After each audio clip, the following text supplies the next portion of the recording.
Perkenalkan, nama saya Dominic Julius Sabtelema. Saya dari Prodi Ilmu Administrasi Bisnis kelas 1C. Pada saat ini saya akan mereview buku dari Soejono Sukanto yang berjudul Pengantar Sosiologi. Berikut review dari saya. Sosiologi merupakan suatu ilmu yang masih muda. Walau telah banyak mengalami perkembangan yang cukup lama, sejak manusia mengenal kebudayaan dan peradaban, masyarakat manusia sebagai pergaulan hidup telah menarik perhatian. Awal mulanya, orang-orang yang meninjau masyarakat hanya tertarik pada masalah-masalah yang menarik saja, seperti kejahatan, perang, kekuasaan golongan yang berkuasa, keagamaan, dan lain sebagainya. Dari pemikiran serta penilaian demikian itu, orang kemudian meningkatkan pada filsafat kemasyarakatan, di mana orang menguraikan harapan-harapan tentang susunan serta kehidupan masyarakat yang diingini atau yang lebih ideal. Dengan demikian, timbullah perumusan-perumusan nilai-nilai dan kaidah-kaidah yang seharusnya ditaati oleh setiap manusia dalam hubungannya dengan manusia lain dalam suatu masyarakat.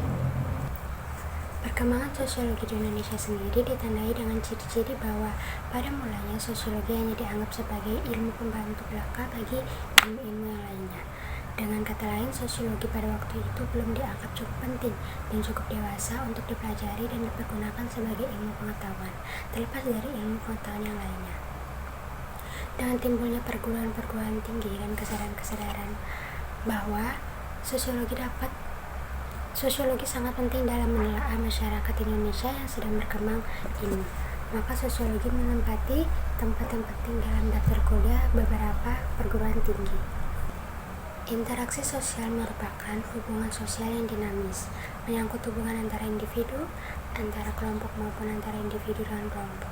Suatu interaksi sosial tidak akan mungkin terjadi apabila tidak memenuhi dua syarat, yaitu yang pertama, adanya kontak sosial, yang kedua, adanya komunikasi. Kontak sosial dapat berlangsung dalam tiga bentuk pula, yaitu antara orang perorangan, antara orang perorangan dengan suatu kelompok manusia atau sebaliknya, dan antara suatu kelompok manusia dengan kelompok manusia yang lainnya. Kelompok sosial atau social group adalah himpunan atau kesatuan-kesatuan manusia yang hidup bersama, oleh karena adanya hubungan antara mereka. Hubungan tersebut antara lain menyangkut hubungan timbal balik yang saling mempengaruhi dan juga suatu kesadaran untuk saling menolong. Suatu kelompok sosial cenderung untuk tidak menjadi kelompok yang statis, akan tetapi selalu berkembang serta mengalami perubahan-perubahan baik dalam aktivitas maupun bentuknya. Sesuatu aspek yang menarik dari kelompok sosial tersebut adalah bagaimana caranya mengendalikan anggota-anggotanya. Tipe-tipe kelompok sosial dapat diklasifikasikan dari beberapa sudut atau dasar berbagai kriteria atau ukuran, antara lain besar kecilnya jumlah anggota, derajat interaksi sosial, kepentingan dan wilayah, berlangsungan suatu kepentingan, derajat organisasi, dan juga kesadaran akan jenis yang sama, hubungan sosial, dan juga tujuan. Masalah kebudayaan juga diperhatikan dalam sosiologi, karena kebudayaan dan masyarakat manusia merupakan dua tunggal yang tidak dapat terpisahkan. Istilah kebudayaan sendiri berasal dari kata Sanskerta, yaitu budaya, merupakan bentuk jamak dari kata budi yang berarti budi atau akal, dan kultur berasal dari bahasa Latin coller yang berarti mengolah atau mengerjakan. Kebudayaan adalah semua hasil dari karya rasa dan juga cita-cita masyarakat. Kebudayaan berguna bagi manusia, yaitu untuk melindungi diri terhadap alam, mengatur hubungan antar manusia, dan juga sebagai wadah dari segenap perasaan manusia. Sedangkan akulturasi merupakan proses di mana suatu kelompok manusia dengan suatu kebudayaan tertentu dihadapkan pada unsur-unsur suatu kebudayaan asing yang berbeda sedemikian rupa, sehingga unsur-unsur kebudayaan asing tersebut dengan lambat laun diterima dan diolah ke dalam kebudayaan sendiri, tanpa menyebabkan hilangnya kepribadian kebudayaan itu sendiri. Akulturasi ini merupakan salah satu contoh dari gerak kebudayaan. Ada pula yang dinamakan dengan lembaga kemasyarakatan. Lembaga kemasyarakatan adalah himpunan norma-norma dari segala tindakan yang berkisar pada suatu kebutuhan pokok di dalam kehidupan masyarakat. Lembaga kemasyarakatan pada dasarnya mempunyai beberapa fungsi, yaitu yang pertama memberikan pedoman kepada anggota masyarakat, yang kedua menjaga keutuhan masyarakat yang bersangkutan, dan yang ketiga memberikan pegangan kepada masyarakat untuk mengadakan sistem pengendalian sosial. Selama dalam satu masyarakat ada sesuatu yang dihargai dan setiap masyarakat pasti mempunyai sesuatu yang dihargainya, maka barang sesuatu itu akan menjadi bibit yang dapat menumbuhkan adanya sistem lapisan dalam suatu masyarakat itu. Barang sesuatu yang dihargai di dalam masyarakat mungkin berupa uang atau benda-benda yang bernilai ekonomis. Mungkin juga berupa tanah, kekuasaan, ilmu pengetahuan, kesalehan dalam agama, atau mungkin juga keturunan yang terhormat. Sistem lapisan dalam masyarakat dalam sosiologi dikenal dengan istilah social stratification, yang merupakan pembedaan penduduk atau masyarakat ke dalam kelas-kelas secara bertingkat. Dan adanya sistem lapisan masyarakat ini dapat terjadi dengan sendirinya atau dalam proses pertumbuhan masyarakat itu sendiri. Tetapi ada pula yang dengan sengaja disusun untuk mengejar suatu tujuan yang sama. Pembedaan atas lapisan merupakan gejala universal yang merupakan bagian dari sistem sosial setiap masyarakat. Masih berhubungan dengan social stratification, ada yang dinamakan kekuasaan dan kewenangan. Kekuasaan mempunyai peranan yang dapat menentukan nasib juta-juta manusia. Sosiologi tidak memandang kekuasaan sebagai sesuatu yang baik atau yang buruk. Sosiologi mengakui kekuasaan sebagai unsur yang sangat penting dalam kehidupan masyarakat. Karena kekuasaan bersifat netral, maka menilai baik atau buruknya harus dilihat dari penggunaannya bagi keperluan masyarakat. Apabila kekuasaan dijelmakan pada diri seseorang, maka biasanya orang itu akan dinamakan pemimpin, dan mereka yang menerima pengaruhnya adalah pengikutnya. Bedanya antara kekuasaan dan wewenang ialah bahwa setiap kemampuan untuk mempengaruhi pihak lain dapat dinamakan dengan kekuasaan, sedangkan wewenang adalah kekuasaan yang pada seseorang atau sekelompok orang yang dapat pengakuan masyarakat. Kekuasaan mencakup kemampuan untuk memerintah dan juga untuk memberikan keputusan-keputusan yang secara langsung maupun tidak langsung mempengaruhi tindakan-tindakan.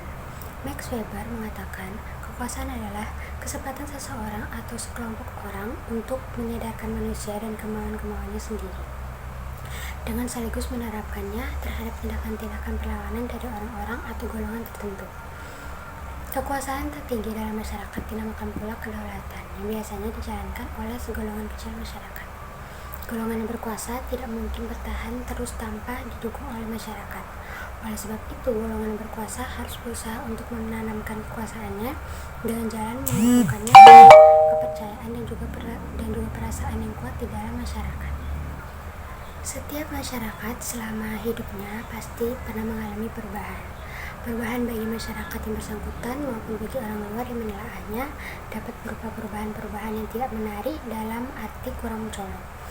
Ada pula perubahan-perubahan yang pengaruhnya terbatas maupun luas, serta ada pula perubahan-perubahan yang lambat sekali, akan tetapi ada juga yang berjalan cepat. Perubahan-perubahan di dalam masyarakat dapat mengenai nilai-nilai sosial, pola-pola pikir atau perilaku, organisasi susunan lembaga-lembaga kemasyarakatan, lapisan-lapisan dalam masyarakat, kekuasaan dan wewenang, interaksi sosial, dan selanjutnya. Perubahan sosial adalah segala perubahan pada lembaga-lembaga kemasyarakatan di dalam suatu masyarakat yang mempengaruhi sistem sosialnya, termasuk di dalam nilai-nilai, sikap, dan pola perilaku di antara kelompok masyarakat. Teori-teori mengenai perubahan-perubahan masyarakat sering mempersoalkan perbedaan antara perubahan-perubahan sosial dan kebudayaan. Perbedaan demikian tergantung dari adanya perbedaan pengertian tentang masyarakat dan kebudayaan. Kingsley David berpendapat bahwa perubahan sosial merupakan bagian dari perubahan kebudayaan. Tidak semua di dalam kehidupan masyarakat berlangsung secara normal, artinya sebagaimana dikehendaki oleh masyarakat yang bersangkutan. Gejala-gejala tersebut merupakan gejala-gejala abnormal atau gejala-gejala patologis.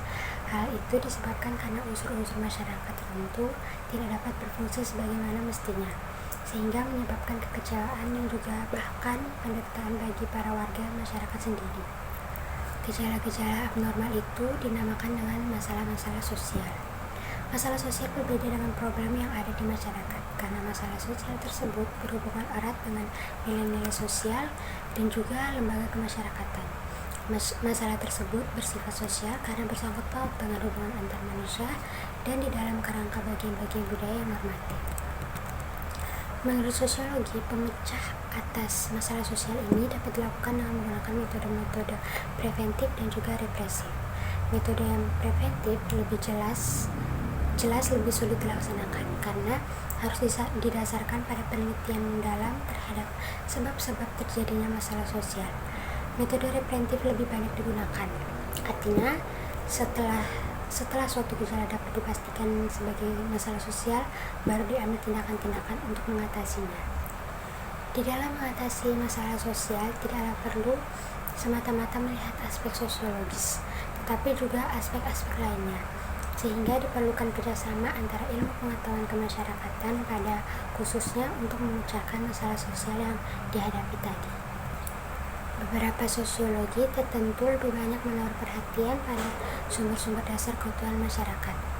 Mereka berasumsi bahwa dasar keutuhan masyarakat adalah dengan adanya kesatuan cita-cita dan pendapat mengenai nilai dan juga norma yang berlaku. Perubahan-perubahan juga pasti akan terjadi, walaupun cenderung perlahan-lahan karena senantiasa tergantung pada perubahan sikap dan juga kepercayaan. Pola pendekatan ini biasanya dinamakan dengan pola konsensus atau model konsensus, yang kadang-kadang dianggap agak konservatif. Anggapannya tentang perubahannya dikatakan tidak realistis sebab tidak menyentuh dasar-dasar nilai dan norma yang merupakan faktor pengikat atau faktor integrasi masyarakat. Pola pendekatan konflik yang diberi nama model konflik tidak menyangkal bahwa konsensus merupakan faktor yang sangat penting. Suatu pola pendekatan lain yang disebut dengan interaksionisme simbolis lebih menekankan pada proses, akan tetapi dengan menempatkan individu sebagai pusat perhatian pokoknya. Sekian review dari saya mohon maaf jika ada salah-salah kata, dan di akhir kata saya ucapkan terima kasih.